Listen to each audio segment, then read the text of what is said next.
અમદાવાદનું કાલુપુર સ્વામિનારાયણ મંદિર ફરી એકવાર વિવાદમાં આવ્યું છે। કાલુપુર સ્વામિનારાયણ મંદિર ગાદીપતિ કૌશલ્ય પ્રસાદનો ઉશ્કેરણીજનક વિડીયો વાયરલ થયો છે। ધાર્મિક ગુરુના વાયરલ ઉશ્કેરણીજનક વિડીયોને લઈને વિવાદ સર્જાયો। ગુંડાગીરી કરવા હરિભક્તોને ઉશ્કેર્યાનો વિડીયો વાયરલ થયો છે। કૌશલ્ય પ્રસાદે ટાર્ગેટ કરીને ટીચી નાખો, હું પોલીસને જોઈ લઈશ, ટાર્ગેટ નથી આપણે એને બનાવવાના છે, ફરિયાદ મારી પાસે આવી જોઈએ કે તમે ટીચીને આવ્યા છો અને ટીચજો। ફરિયાદી ન થવું, તહોમતદાર થવું, સેલ્ફ ડિફેન્સમાં ગોળી ચલાવી દે તો પણ માણસ છૂટી જાય છે। કોઈ દિવસ ફરિયાદી નહીં થવું,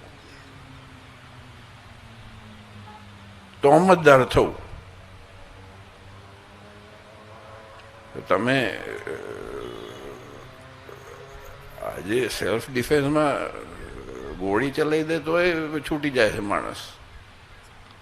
આ બહુ સ્પષ્ટ વસ્તુ કહું છું અને તકેદારી એની નથી રાખવાની। જેમ મેં પહેલાં કીધું ને એમ ટાર્ગેટ નથી, આપણે ટાર્ગેટ એને બનાવવાના છે અને ફરિયાદ મારા પાસે આવી જોઈએ કે તમે ટીચીને આવ્યા છો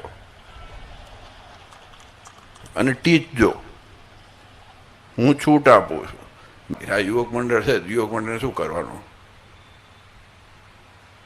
હવે નવા છોકરાઓ જે થયા છે ને, તમારે બધા છે ને બાયો ચડાવવાની છે। હો, ભલે કસરત બસત ના કરો, ચિંતા નથી।